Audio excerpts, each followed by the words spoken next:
So hello, everyone. Thank you so much for joining us for the first ever Shellapaloosa. We are so excited to have you all joining us tonight.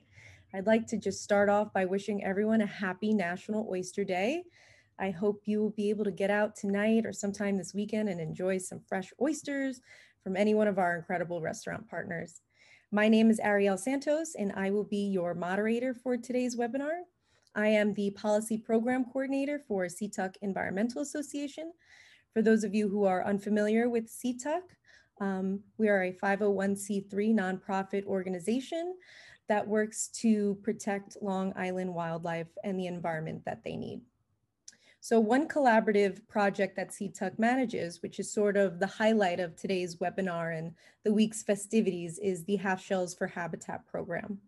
So Half Shells for Habitat works to recover oyster shells from local Long Island restaurants to be used in oyster and habitat restoration projects in our local bays. I am the volunteer coordinator for the program, so I am wearing my Half Shells for Habitat hat as the host for today. We have a wonderful presentation for you tonight that will really kick off the Shellapaloosa celebration. The presentation is called Restaurants to Restoration: The Story of a Recycled Oyster Shell. The goal of this discussion was to share with you all how the Half Shells for Habitat program and countless dedicated partners and volunteers come together to work on restoring wild oyster populations in our local waters. And that's what Shellapaloosa is really all about. We wanted to take a moment and highlight and celebrate the work that is being done to improve the quality of our bays. And oysters and their shells do just that when they're returned back to the water. So before we begin, I'd like to just go over a few Zoom housekeeping notes. This webinar is being recorded. The recording will be available on Seatuck's website a few days after this webinar concludes. Your video and microphones are turned off, but you are free to ask questions in the Q&A section at the bottom of your screen. You're more than welcome to utilize the chat box as well to add any comments or say hello, but we will be monitoring the Q&A box closely to answer any questions during the presentations and after during the dedicated Q&A period. After the Q&A period, we will conclude the webinar for tonight around 7 p.m. And within the hour or so, all of the attendees will be receiving an email from me with your oyster vouchers, which can be redeemed for 15% off oysters at any one of our Shellapaloosa sponsored restaurants. So keep an eye out for that. And with that, I would like to introduce the panelists for today's webinar. First up, we have Maureen Dunn, Seatuck's Water Quality Scientist and Half Shells for Habitat Director. Next, we have Richard Remmer, Attorney, Restauranteur, and Conservationist. After that, we have Zachary Sicardi, the Town of Brookhaven's Recycling Coordinator. And just a side note, thank you so much, Zachary, for filling in for Town Supervisor Ed Romaine. I know he was unfortunately unable to make it tonight, but we do appreciate you taking the time to be with us. And finally, we have Michael Doall, Associate Director for Bivalve Restoration at Stony Brook University's School of Marine and Atmospheric Sciences. We truly have an all-star lineup here. We're going to share with us some great background on the who, what, where, when, and why we recycle oyster shells on Long Island. So let's get right into it. Maureen, whenever you are ready, you can take it away. Okay, I'll start sharing my screen. Mm-hmm.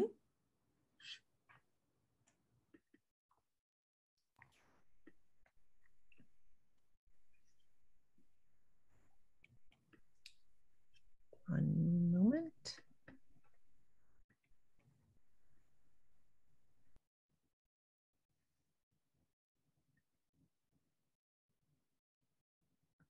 Okay, can you hear me? Can hear you, and the presentation looks great. Okay, thank you very much. Thank you, Arielle, for the introduction. And I am Maureen Dunn, the Water Quality Scientist at Seatuck Environmental Association, and also the Director of Half Shells for Habitat Oyster Restoration Program. Seatuck is a nonprofit organization whose mission is to conserve wildlife and the habitat on which they depend. And we, all of the marine wildlife around Long Island depends on a healthy environment, on clean water. And as a water quality scientist, we're looking for ways to help improve water quality. And with that, we came upon the Half Shells for Habitat program. So I'd like to give a little overview of the story of the recycled oyster shell, and then some of our other panelists can go into detail on different aspects of it. So Restaurants to Restoration. And as most of you know, oyster shells around Long Island. So the Blue Points area was a large oyster growing area, and in fact in the world, Blue Points oysters were considered the finest oysters in the world. However, as you can see from this photo, they slowly chopped away at the oyster reefs that grew all around Long Island and New York City also. The reefs were slowly chipped away and sent all over the world, but they were not replenished. So this is a pile of oyster shells that came as the oysters were processed and shipped around the world. So what happened to the oyster reefs? Most Long Islanders, really have never seen an oyster reef, but Native Americans, we know from looking at their shell middens, which are like trash holes that they would dig, and they would put all their waste in it. We can see that they started over harvesting oysters. We know this because there were less and less oysters as time went on. They changed their diet. And all of the oysters that we're talking about today are Chrysostera virginica. And it's all the same species of oysters that also called the Eastern oyster or the Wellfleet oyster. It just depends on where they're grown as to the fact that they look or taste and ultimately different. So oyster reefs, colonial settlers in the 1800s would also over harvest them. We know this because the shells were getting smaller and smaller as time went on when we do find shells. Oyster drills are a predator for oysters. They drill those nice little holes in the top, and they thrive in the salty western bays. So when there were hurricanes and inlets opened in the western bays on the south shore of Long Island, the oyster drills became a problem. In the late 1800s, there were 27 million bushels of oysters harvested each year on the East Coast. That's about the peak of the oyster consumption period. Hurricanes in the 1930s, 1938 specifically, deposited silt on the Long Island oyster reefs. And because they're filter feeders, that clogged up their feeding system and they perished.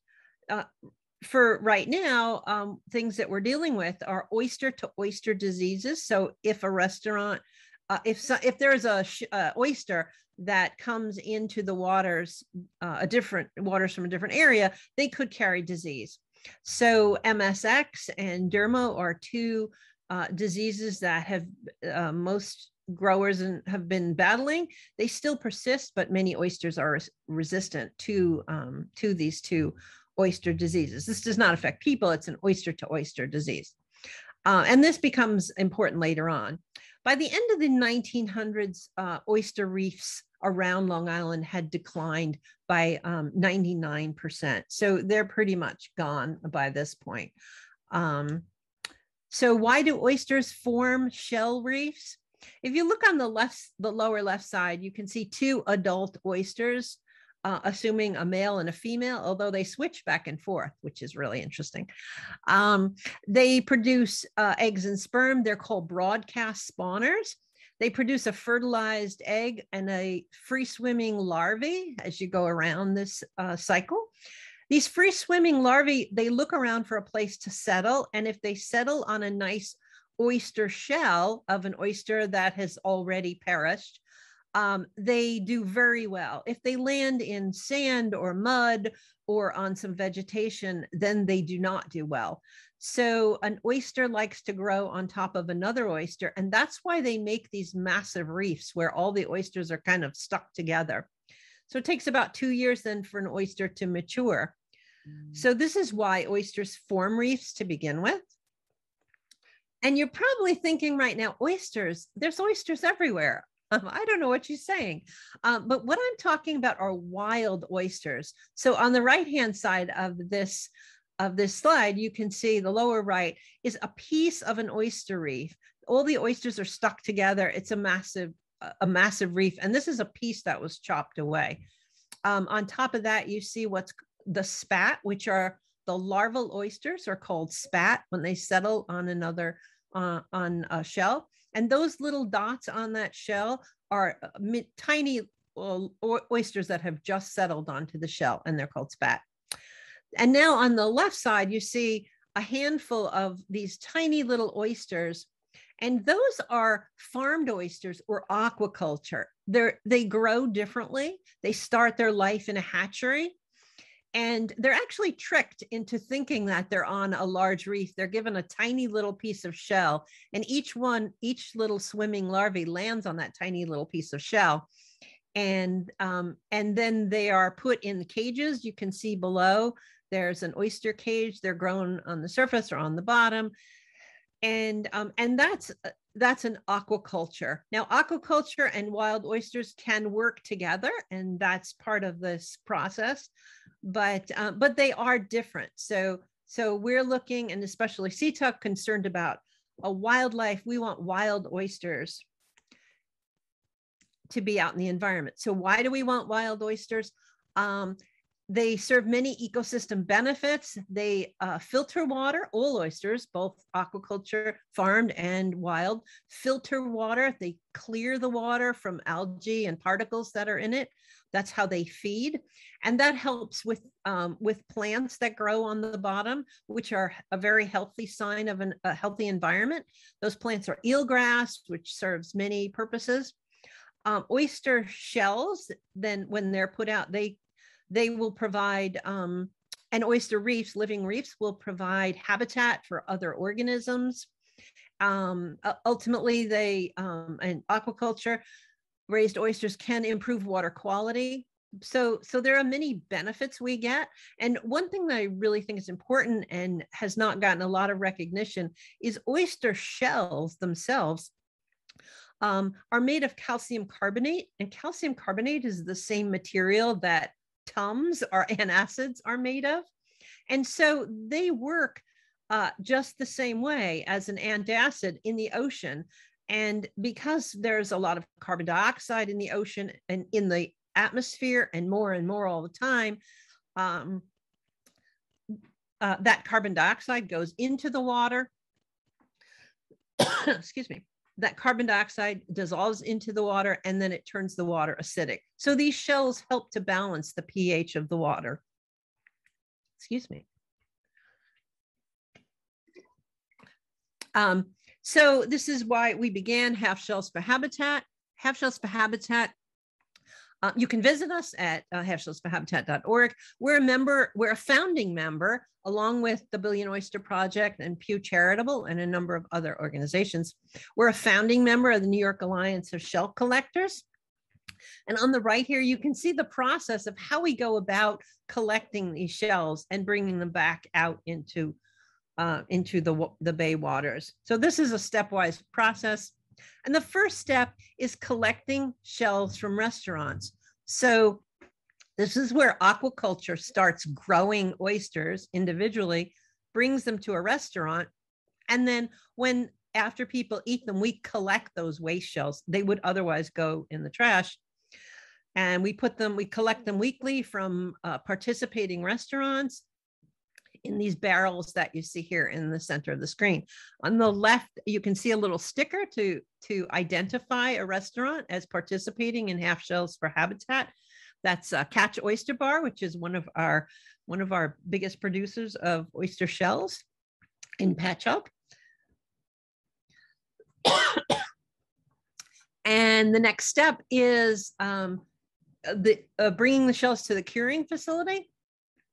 Half Shells for Habitat works with 3 local towns: Brookhaven Town, Islip Town, and the town of Hempstead.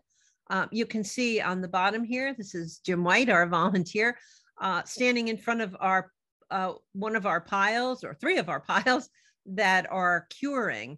shells must be cured for 6 months by DEC regulation, and it takes 3 months to collect a pile. So we end up with 9 months from the time when a shell starts until it goes, until it can go out of the pile. The next step in this is just program management. And this is done pretty much exclusively by Seatuck. We recruit and schedule volunteers. We keep records on the curing dates, the piles, the sources. We can tell any restaurant how much shell they've given us.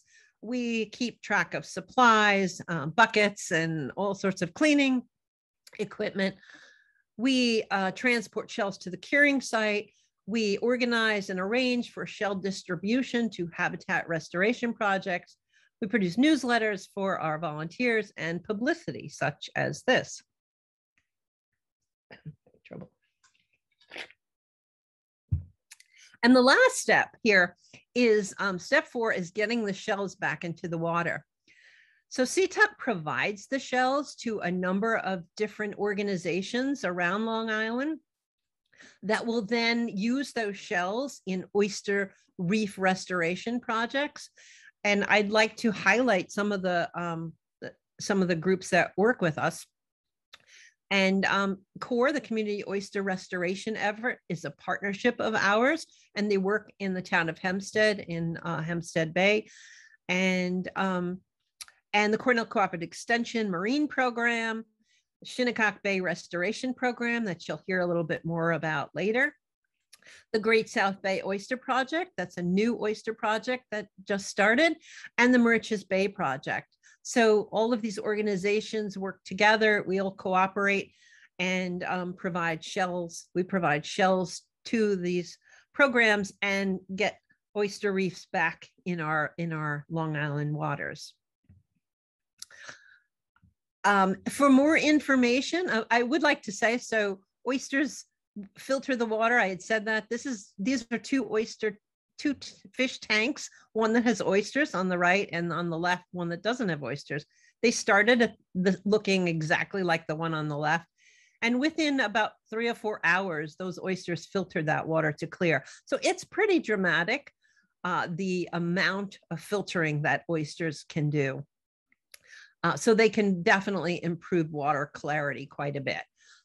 So if for more information, you can visit either our Facebook page or at Half Shells for Habitat, or the Seatuck page where we have information about it. And Half Shells has its own web page also. And I don't have the Twitter account information, but we're on Twitter. I think we're on TikTok now too. I'm not sure. But please, if you're interested either in volunteering with us or as a restaurant that's interested in donating shells, we'd ask you to please get in touch with Arielle Santos or myself, and we'd love to have you on board. It's our goal to restore, to recover all of the waste oyster shells on Long Island. Thank you. Back to you, Arielle. Awesome. Thank you so much, Maureen. That was great. Next up, we have Richard Remmer, who is going to talk to us about his involvement with the restaurants and the Half Shells for Habitat program and the work that they do in this shell recycling process. Thank you very much, Arielle and Maureen. Thank you. What a great introduction to oysters and all the incredible work that you and volunteers are doing. I'll digress for a minute if I can. Many of you are probably familiar with the Snapper Inn restaurant. We've been in business since 1929, but the family's history and its relationship to oysters, I think, is interesting, it's pertinent, and it also speaks to the issue of sustainability, which is obviously something all of us strive for in working through environmental programs and practices. So my great uncle came over from Germany because of the oystering going on in the Great South Bay. He was a carpenter and he built homes in West Sable in particular for the oystermen. That in turn lured my grandfather to come over when he was about 16 years of age. And he worked on oyster boats and he worked in a packing facility in West Sable, not at the Blue Points Company, but another facility. Made enough money, he was able to buy a horse and a wagon, and he started transporting oysters to the Long Island Railroad and also to restaurants on the South Shore. And that in turn led him eventually to purchase the Snapper Inn restaurant, which I mentioned started in 1929. So 2 generations there. My dad, prior to taking over the Snapper Inn from my grandfather, was actually the plant manager for the Blue Point Oyster Company for a while in West Sable. So again, 3 generations of Remmers there being involved directly with oysters. My own involvement would be again through the Snapper Inn. My wife and I have been running it for 30 years, and certainly oysters are a big part of our menu, a big part of our popularity. Whenever we do a dollar oyster night or anything like that, folks come down. I mean, they really, I think in general, everyone wants to enjoy fresh local seafood, and clams and oysters from the Great South Bay, fresh fish, all of that fits in. From personal experience also, I can remember, and this is 55 years ago or more, but there were still fair areas in the Great South Bay where oyster shells were remained from days when there was more oystering. And that rough bottom was always something that we targeted, trying to go out and catch flounder, black sea bass, blackfish, etc. So those oyster shells, the remains of little oyster reefs, remains of areas where oysters were grown on the bottom by the West Sable Blue Points Company and others. As Maureen mentioned, it expanded the habitat. It expanded the areas where a lot of our pelagic species could thrive. And that's something that we're clearly lacking, right? Today we have a lot of just plain sand, quartz sand bottom. We don't have the eelgrass, so a lot of habitat has been lost. So another reason why this program is just so spectacular. And obviously it's a big uphill climb. The Great South Bay is a large body of water. We're not talking about that many oysters every week, but how do you eat an elephant one bite at a time? From the Snapper Inn's perspective, it's really been a fairly easy project because of everything that Seatuck has done. So from our standpoint, a chef is opening oysters and he's simply taking that top shell and putting it into a bucket that then goes into the walk-in box to remain cool. It's a little bit more challenging when the oyster shells come back when a table is clear. That takes a little bit of sorting and a little more supervision and management, but we do the best we can. But I mean, really, that's not a very heavy lift in either of those 2 collection points compared to having volunteers come around, pick up oysters, take care of them right according to DEC standards for that extensive period of time, and then getting them back out to the Great South Bay. So certainly my hat is off again to Seatuck and all their organizational abilities, their incredible effort to make this happen. I'll just add one more thought with regards to sustainability. We're all always very concerned, I think, particularly after Sandy, or at least those of us who live on the South Shore of Long Island, what happens in the long term with sea level rise, what happens to Fire Island. And as many of you know, Fire Island has been moving north with sea level back to the last ice age when glaciers melted. And it moves. A little bit of sand gets washed over to the bayside from time to time in a washover. But very often, due to wave action and longshore current on the bayside, that sand is dissipated. Not so much in a place like the Breach out in Belport Bay, because the area is so shallow, but in deeper spots like at Sunken Forest at the National Seashore, sand that might be windblown or washed over disappears. And I think to the extent that you had active oyster reefs in some of those shallower areas, that dampened wave energy from the extensive fetch in the Great South Bay, cut down a little bit on current, that sand would be more likely to stay there. The island would be more likely to move naturally northward over time, and thereby provide a natural barrier to assist protecting those of us on the South Shore. So a lot of great reasons for this project to move forward. And once again, my hat is off to Seatuck. Thank you. Awesome. Thank you so much, Richard. That was a really good point that you made towards the end. I think it's a point that gets lost sometimes, but it's a really important one. So thank you for bringing that up.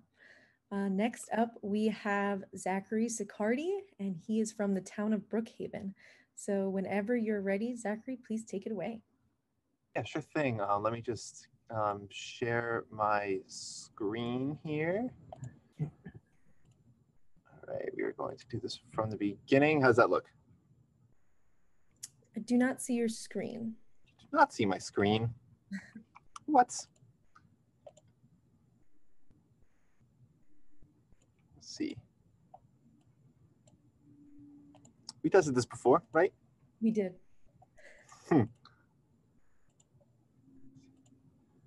Sorry about the technical difficulties here. Okay, screen one. Share. All right, we're good to go?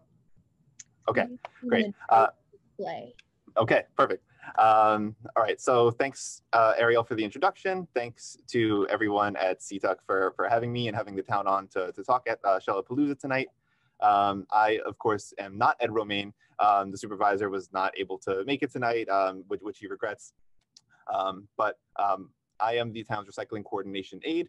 I'm involved in recycling education for the town, and I help coordinate the oyster recycling process for the town. So he asked me to fill in his stead here. Sorry to interrupt you, but we see the notes display. Oh, that's not very good. Okay. Perfect. You're good. Thank you, Arielle. Okay. I think without any further ado, we should be good to go here. All right. Okay. So so we touched on some of the issues that are affected by this project, and really it's a twofold problem that we get at with the oyster recycling. The first problem, as was mentioned, is the water quality throughout Long Island's waterways.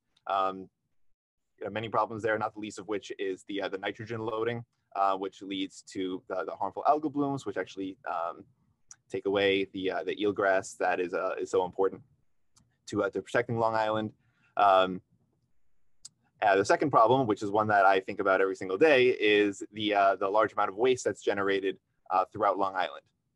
And so by capturing oysters for recycling, we're able to tackle both of those by replanting beds that are going to be suitable for oyster growth in the future, as well as reducing landfill waste by diverting the tens of thousands of pounds of oysters from the landfill and putting them to a beneficial use, recycling them. So how exactly is the town of Brookhaven involved? So we provide space for the shells to cure at the Manorville compost facility. So we have a lot of programs, a lot of recycling programs at Manorville. Obviously, we do composting there. Residents can come to drop off leaves, grass, as well as paper and plastic recycling, scrap metal, waste oil recycling. And since 2019, we also host a oyster recycling, or rather an oyster recovery and a curing area.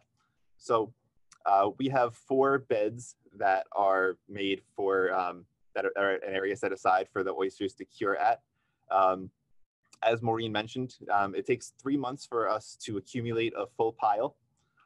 And once the last shell goes in, we allow the shells to cure for 6 months to make sure that any disease that might be on the oysters will be killed off, and that's according to the DEC regulations. So you can see here some pictures of the pile. You can see back there we have our payloader and Tom in the payloader. Shout out to Tom. And you have us shoveling the oysters into the payloader. I know it kind of looks like he is maybe attacking us in the corner there, but no, we're actually, what we're doing is we're shoveling the oysters into the payloader so that they can be transferred into a truck and moved off. So right here is a picture of a full truck bed with oysters. We will generally put out around a ton, so 2,000 pounds per pickup. I think we've done close to 3,000 pounds at a record, and we'll load that into a truck bed or a trailer where it will then be moved off and replanted. And so I have a quick little video here just of what that looks like, because I find that to be, can I get the video to play? Let's see. Here we go. I always find this satisfying. It's fun to watch the shells actually get dumped into the truck here with the payloader.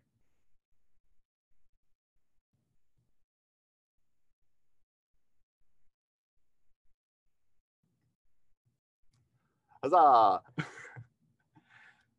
So it's rewarding to see the shells actually going to their end use there. So that's essentially how we help out. you know, we allow the space for the shells to cure, and you know, we have the town staff that help actually move the oysters out. And so just to provide some facts and figures on you know, how the program has been going since its inception in 2019. So of the 70,000 pounds of shells and the impressive amount of shells there that Seatuck has collected overall from the program, over 21,000 of those shells have been generated within the town of Brookhaven. So thanks to the Brookhaven restaurants that are participating, 11,420 pounds of your shells have been returned to the South Shore Bays, and there's clearly many more waiting that are curing right now at the Manorville compost facility. And you can see pictured right over here. Here's Ed Romaine, our supervisor, along with Deputy Supervisor Dan Panico, and of course Maureen, you know, with some of the buckets that are being deposited at Manorville. So again, that's how Brookhaven helps out. You know, we are happy to lend our space. You know, this is, you know, really a no-brainer as far as we're concerned. You know, if we can reduce our landfill waste and improve our water quality at the same time, it's, you know, a small lift for us to donate a little bit of space and a little bit of time to make sure that this project is going to move forward. And so with that, I just want to say thank you again to the folks at Seatuck for making this whole project happen, and as well as for putting together Shellapaloosa tonight. We are absolutely looking forward to continuing this this partnership in the years ahead. So, so thank you very much, everyone. Awesome. Thank you so much, Zachary. That was great. Next up, we have Michael Doall, and he's going to tell us about the different restoration projects that are happening around Long Island. Thank you, Arielle, and thank you, Maureen and Arielle, for inviting me. So let me share my screen. Let's see. All right, how does that look? Looks good. We see it? Okay. Mm-hmm. So yeah, so as Arielle said, I'm going to talk a little bit about how the shell is used to restore oyster reefs. And specifically, I'm going to speak about the restoration project that I'm involved with, which is the Shinnecock Bay Restoration Program. We've been building reefs in Shinnecock Bay for about 4 years now. And just give a little, whoops, hold on one second. I got to stop share. I'm sorry. Let me just try this again, share.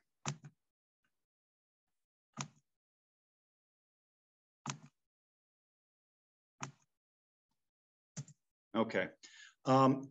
Some of this has already been covered. I just wanted to give a little quick background, you know, why we restore oyster reefs. And the three speakers before have already touched on all of these, but oysters are filter feeders. And when they're abundant, ecologists refer to them as ecosystems engineers. So they can, you probably heard one oyster can filter 50 gallons of water a day. When they're abundant, they have the ability to really put controls on an entire ecosystem. They can reduce phytoplankton abundance, mitigate harmful algal blooms, and all that improves water clarity, and that helps promote eelgrass growth and other macroalgae. And this is one of the biggest reasons for Shinnecock Bay Restoration Program, why we really focus on bivalve restoration, oysters and clams, for these filtration functions, and particularly because brown tides have plagued Shinnecock Bay since 1985, which you can see in that picture on the left. The nice thing about, the other thing about oysters, the additional quality, is that they also create this wonderful habitat. Oyster reefs, similar to coral reefs, create great habitat for fish and vertebrates. Oyster reefs are also used for shoreline stabilization. That's not really a focus for the Shinnecock Bay Restoration Program, but a lot of restoration projects build reefs for shoreline stabilization. And it also provides another source of larvae to help improve and increase recruitment into wild fisheries. So it can also help the wild fisheries. And before I get into the how we're restoring oyster reefs, just a very quick review, and some of this has been done, spoken about already. But it's important to understand the biology and life history of oysters to understand how we try to restore them.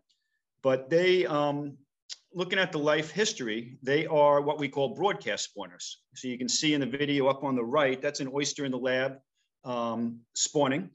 There are separate males and females that release gametes into the water column where fertilization happens. And then the first life stage is a planktonic larvae. So they look nothing like an oyster, and they drift around in the plankton for a couple of weeks and can be transported throughout the bay. And after that 2 weeks, the planktonic larvae metamorphose and they look for a place to settle into tiny oyster spat. And this picture down on the bottom right shows you oyster spat that had just set. They're about, I think, 2 days old in this picture. So they're visible. You can see them as these little dots. And when they settle and metamorphose, they like to adhere to a hard surface. Okay, so they're epibenthic. They live above the bottom. They don't live in the sediments. Otherwise, they would get smothered and die. But they look for hard places to settle. And these are just some pictures of wild sets up on the North Shore. You can see on pilings in a dock, some oysters settled. And here along the shoreline, you see oysters settled on rocks. And over here, you see an oyster attached to another oyster. After they attach, they're sedentary, right? Oysters don't move. They attach, and that's where they are for the rest of their life. So they got to be careful, and they got to choose the right spot of where to settle. And they got sensory systems, and they can that help them look for a spot to settle. And they prefer shell, and particularly oyster shell, as the substrate to settle on. And as Maureen had mentioned previously, over time, over generations, with oysters settling on oysters, this is how oyster reefs form.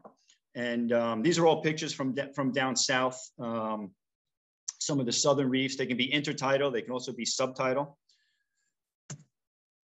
So that's a little background. And now I'm going to just talk about how at Shinnecock Bay Restoration Program, how we go about building restored oyster reefs with the recycled shell. So after the curing process, which Maureen has spoken about, we receive the shell. First step is to clean the shell, and we have a very manual system. We use power washers and just and interns, and we clean the shell. That helps the larvae to set on the shell. We then package it into mesh bags, and we use about 5 gallons of shell per bag. It makes a nice sized bag that's about a ½ meter long, about a ¼ meter wide.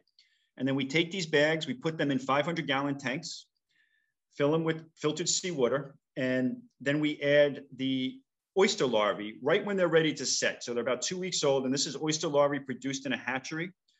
For the last couple of years, we've actually purchased from a commercial hatchery from Aros Culture Oyster Company, Karen Rivera's company on Long Island. We have a small hatchery at the lab too, so we also produce our own spat, but for the volumes we need, we've been purchasing they call it eyed larvae when they're ready to set. We've been purchasing eyed larvae from a commercial hatchery. And then the spat grows, and then we take these bags out into the field to build these reefs. And this is actually a reef taken from a drone, a picture taken from a drone at low tide on the right. We use primarily oyster shell, and we also use surf clam shell. So this is just a picture of oyster spat on surf clam shell and a oyster shell. The surf clam shell, which you see in the picture on the left here, it's actually a little video. We purchased that from a bait company on Long Island.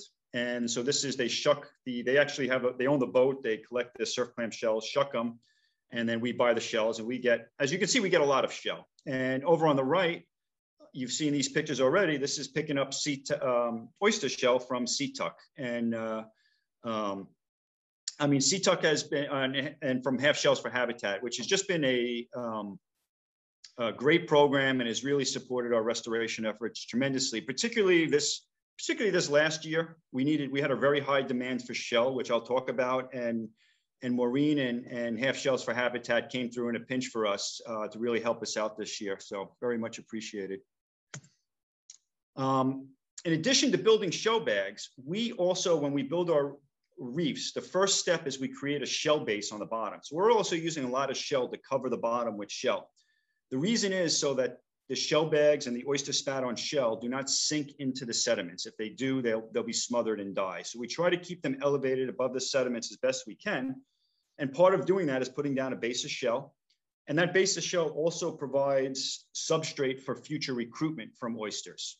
So we put down a lot of shell on the bottom, and you can see some pictures on the right, what the bottom looked like before we put the shell down and after the shell. Then we let the spat on shell grow in the lab at least a month. This is about the smallest we put it out. You can see some statistics up at the top for this particular cohort of spat on shell we put out. They were about 4 millimeters big, and each one of those shell bags had over 4,000 oyster spat in a shell bag.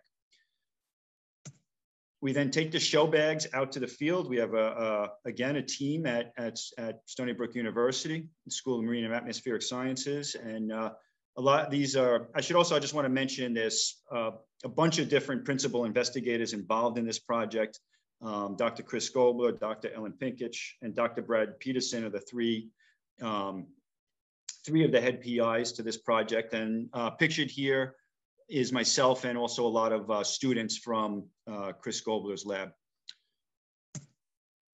And to build the reefs, a lot of our initial reefs that we built, I make the analogy to a raised bed, and we use the shell bags to build walls around a 10-meter by 5-meter area. So we basically build 10-meter by 5-meter rectangles with the shell bags around the walls. And again, they're set on top of a bed of shell. And then the interior we fill with more shell, okay? And that becomes an area where we can plant. So the walls are living walls produced with spat on shell where the oysters are gonna grow. And then the interior, we put down a bed of loose shell. And on top of that, we can put down oysters that were either grown through aquaculture, so loose oysters we can put on top of the shell. We can add more spat on shell to the top. So it's analogous to a raised garden bed. And this is just a aerial picture from a drone taken by Chris Paparo. It's just a great picture that I wanted to throw in. This is in western Shinnecock Bay by the Quad Canal. And it's at low tide, and you can see our reef right here, close to the shoreline. It's mostly subtidal. Part of this reef here gets exposed at a very low tides, but it's mostly subtidal.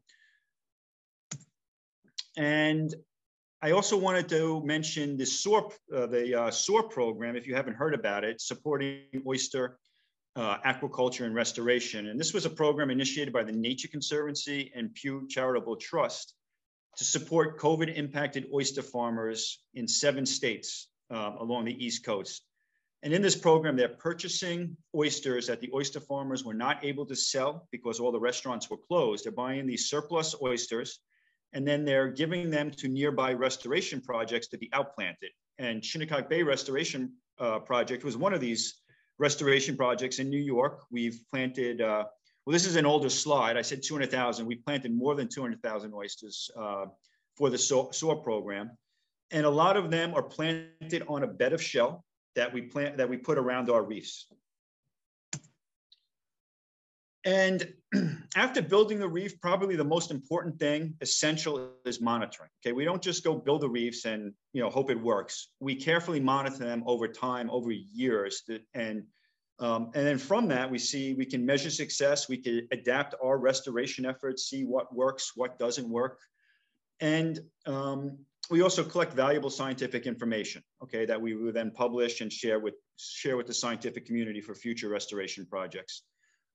These are just a few pictures. I just want to show you, how fast these oysters grow. If you look at this top sequence, this is spat on shell, and this is over a 4-month period. And you can see how it progresses over this 4-month period. And then down below, these are actually the shell bags in the field. And this is at the time of deployment down here. And then again, 4 months later. And it goes from, just what you see looks like shell in mesh bags. You can't even see the mesh bags anymore. You just see the oyster reef after 4 months.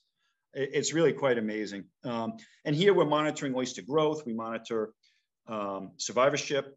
We monitor disease, oyster diseases on the reef. We monitor reproduction to make sure they're spawning. We also monitor the communities that develop around the reef. And the communities are really fascinating, beautiful. I can spend hours snorkeling, just mesmerizing, just looking at the reefs. The top videos that are looping here, the one on the right is what we call a control site. This is what the bottom looked like. This is what the bottom next to the reef looks like. And on the left, that's the reef, okay? In the summer, there's a lot of macroalgae that grows on it. It's a beautiful garden. So you can barely, in some of this video, you can barely see these oysters, but all up here, you see the oysters here. And within this oyster reef and all this macroalgae, there is so much life and so much invertebrates, so much fish that utilize this for foraging, for shelter. And we've done various studies with traps over the years, trapping inside the reef and control areas outside the reef. This is just a little data down here. But the point is, there's a lot more species and there's a lot more abundance of each species in the reefs than outside the reefs. You can see a list of some of the fish species and inverts that we caught and a couple pictures over here. And so I'm going to end it here with a video clip, and hopefully it plays. Now, this video clip is from last fall, November 2020. This reef is about 2.5 years old now. The oysters are tremendous. A lot of the oysters you're looking at here are 6 to 8 inches long. So anybody that knows oysters, this is much bigger than an oyster you would want to eat. This is what, you know, usually an oyster on the half shell is usually about 3 inches. So these are tremendous size oysters. And also in the fall, the macroalgae dies back a little bit, and you can see the oysters. So this is, and also the water clarity is tremendous. So believe it or not, yeah, this is Long Island. This water clarity was incredible in November, and that's an oyster reef, and that's where all the shell that half shells for habitat. This is what it's being used for, to create these beautiful things that is really supporting a lot of life in the bay and helping improve water quality. So that's it, and just ending it here. I put this slide up for questions. I think this might be we're entering the question period, but again, thank you very much, and I'm happy to answer any questions. Thank you. That was great. Thank you so much. Yeah, this is a perfect transition because we're going to go right into the Q&A period. I love that video. It's so clear. It was a great day. Yeah, it was wonderful. Yeah. It must have been so much fun. Awesome. Well, thank you guys for all of those presentations. Those are all really interesting and wonderful. And I know we have a few questions in the chat here that maybe we can just read through, and we'll see who wants to take certain ones. So I have one question from John. It looks like the mesh bags are made of plastic. Given the concern about microplastics, is there concern about these bags generating plastic particles when they abrade or disintegrate? Yeah, so that was a decision we had to make. There are some, so these bags are, the one you saw in the picture are plastic. The reason we use plastic is because it holds up for like a long time, years. So we're 4 years into it, and these mesh bags are still holding everything together. Some of the biodegradable options degrade too quickly, and the walls would then dissipate, and the reef would lose its structure without it.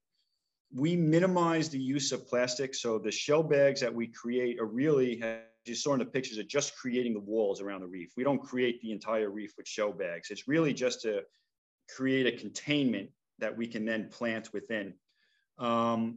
We have been exploring some biodegradable options, and there's some new bioplastics that are out there that we're using. But again, yes, it is a concern, and it was a matter of weighing the pros and the cons. And in our estimation, you know, the pros far outweigh the cons of the very small amount of plastic that we use to build the walls of the reef. But we are exploring biodegradable options that we hope to switch over to. Great. Did anyone else want to add to that, or?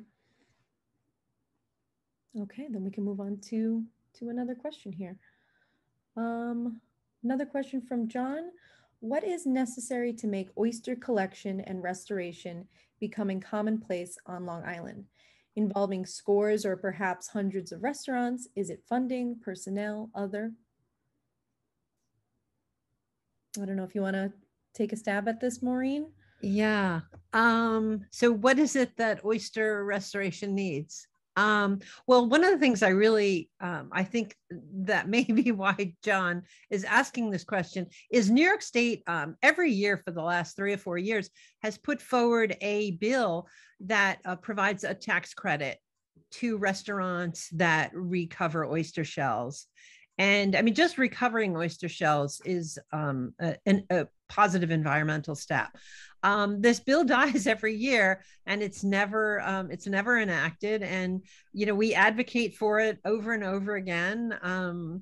And so I think that would be a help in that it would give restaurants a small incentive. So it's a tax incentive to recover oyster shells.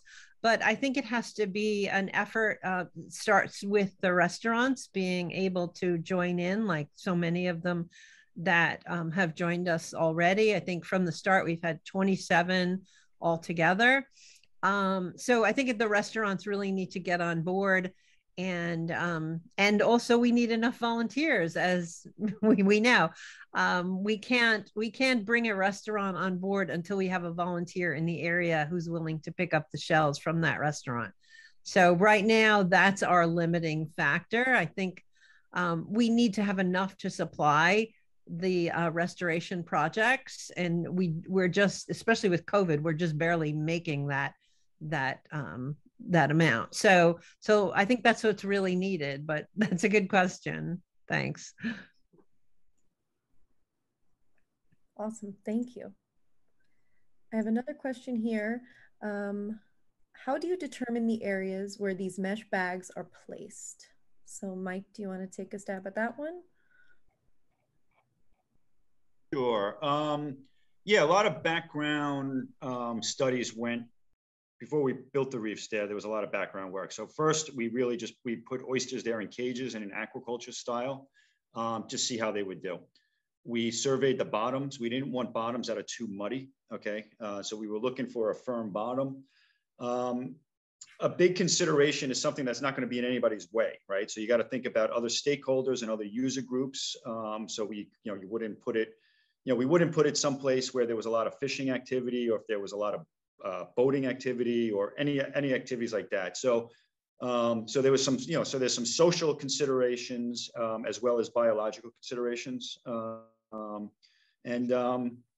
are the spots we came up with. As we continue moving forward, what we're working on now, I talked about this broadcast spawning and how larvae are transported for a couple weeks.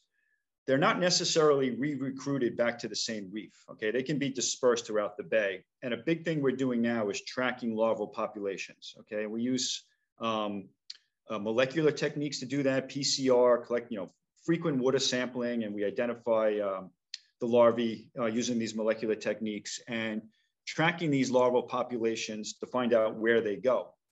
So the future, we would like to put reefs, another way to decide where to put reefs, we'd like to put reefs where larvae are being transported so we can connect these populations. There's a term used called metapopulation. And when you think about oysters, you got to think about it as a metapopulation. And that's basically a series of interconnected populations. So you might have a reef here and a reef in another part of the bay and a reef in another part of the bay.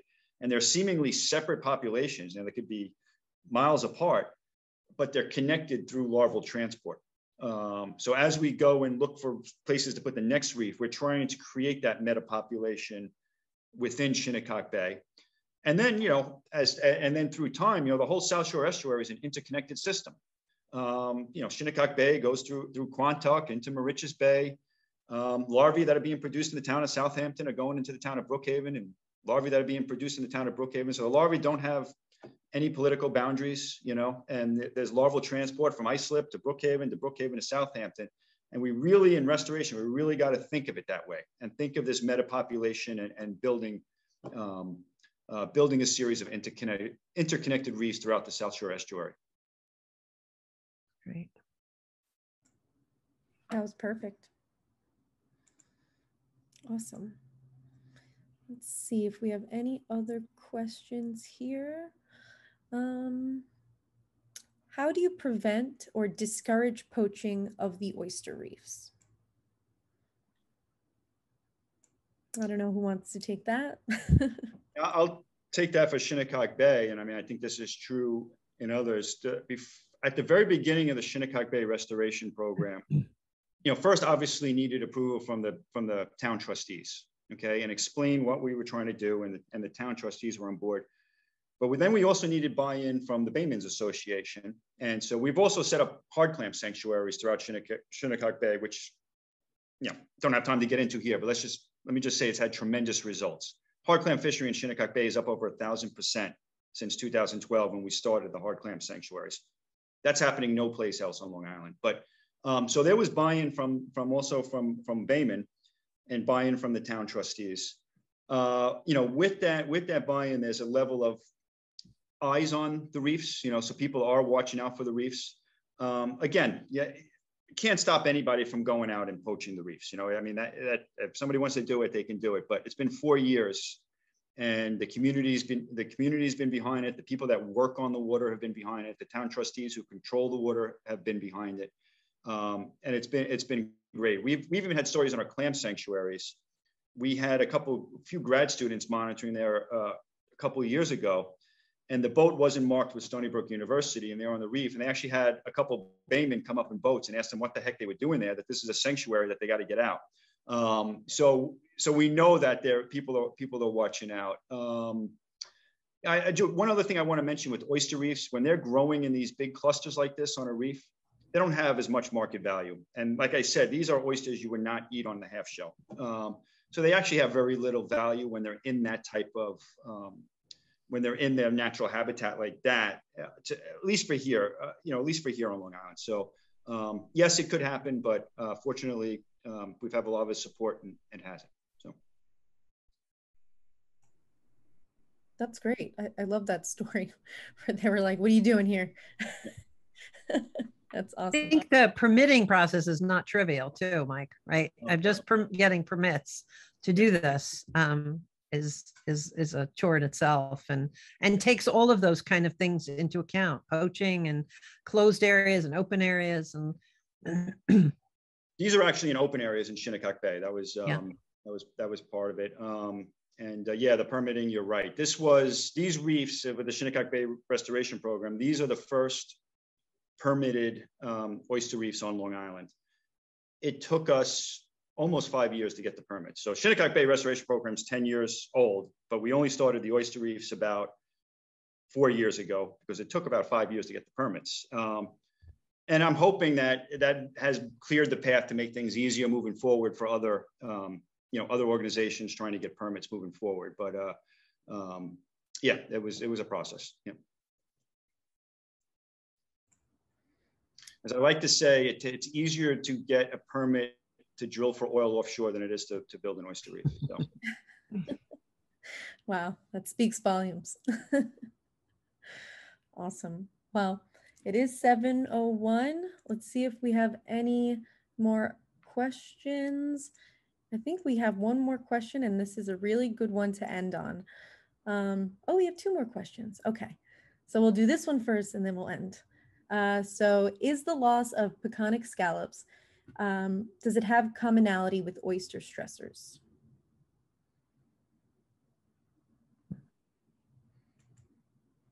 I don't know if Maureen or Michael want to go. Well, Mike is more qualified probably too. Yeah. There's a lot of research being done right now to figure out. So there's not a definitive answer of what caused the bay scallop population to collapse. And there's a lot of work being done right now investigating that by a lot of people. So yeah, there could be some commonalities, but I think the story here, again, it's not known, so I'm not saying this is it, but one of the theories, Steve Tettelbach is one of the leaders with bay scallops, and temperature. There's a lot of temperature stress, and especially during the spawning time. So that could be one source of mortality, is just temperature stress after spawning. Brad Peterson's been looking at cow-nose rays. Okay, that's a southern species that we're seeing more and more frequently. And actually, in one of our hard clam, I mean, I see our huge school in Shinnecock Bay, and in Belport Bay, I'm pretty convinced that wiped out one of our clam, one area that we planted clams. So that's a possibility. It could be predation, could be a possibility, and that would be completely different than oysters. And there's also potential a parasite that Bassam Alam has been looking at. So a parasite could be related to it also. So there's several factors, and they can all be connected. But I think a lot of people think, I know I do, that temperature is, in warming waters is one of the major stressors. And when you have increased temperature, you can have increased disease and increased infection. So it kind of, these increased temperatures can cause a lot of stress. So And diseases like dermo increase with increasing temperature, right? So Correct. Yeah. They're all connected.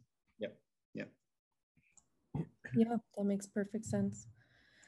So I wanted to end on this last question, which is how do we get involved? So I know with Half Shells for Habitat, I can speak to that. You know, we are always looking for restaurants to join us and recycle oyster shells with us. We're always looking for volunteers to pick up said oysters and bring them to Seatuck for us. So there's plenty of ways to get involved in the program. You can contact me, the volunteer coordinator. I will provide my contact information, and also you'll all be receiving emails from me with your oyster vouchers. Michael or Maureen, if you want to add to different parts of whether it be the Shinnecock Bay Restoration Program or different half shells volunteer opportunities, please feel free. I would like to say that like Brookhaven Town, Zach is here from Brookhaven Town, like Brookhaven Town has really stepped up to do their part. We'd like to see other towns to recover oyster shells as well. And that requires a curing site that is usually like a compost facility or any site that is not right in the middle of people, because curing oyster shells can be a little smelly. But we need other towns to step up too, and that would help quite a bit too. Thank you, Arielle.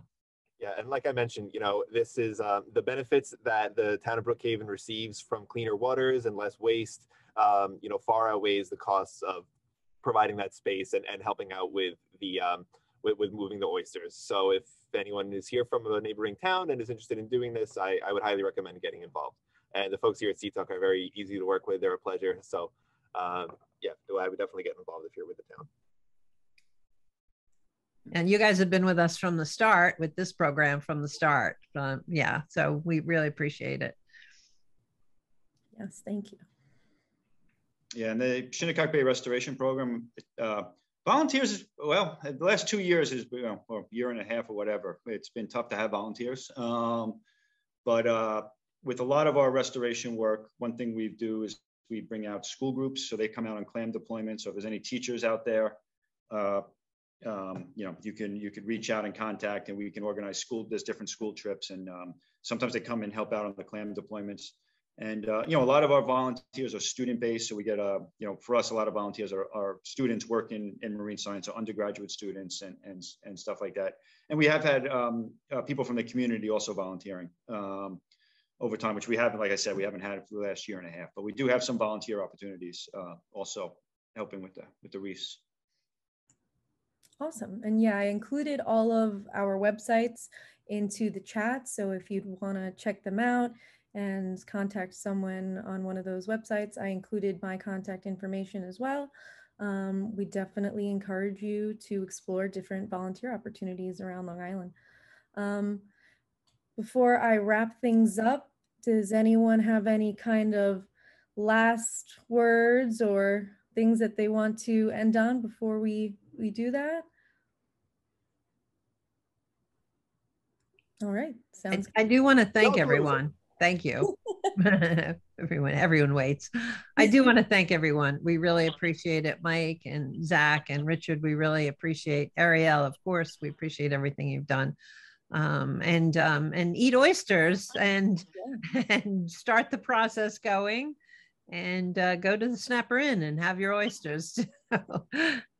Well, I think we all need to share Mike's wonderful video of the living reef there, with the macroalgae maybe diminished slightly. That's just fantastic. What an eye opener. Thank you.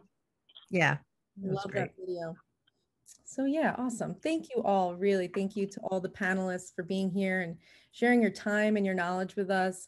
Thank you all who attended tonight, just to learn more about the collaborative work being done to restore wild oyster populations on Long Island.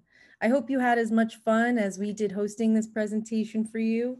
As I said earlier in the night, you will all be receiving those oyster vouchers to the email that you registered for this webinar with. And the recording of this webinar will be out shortly within the next few days or so, and that'll be available on Seatuck's website. And with that, I think we're all set. So thank you all again. I hope you all enjoy Shellapaloosa weekend.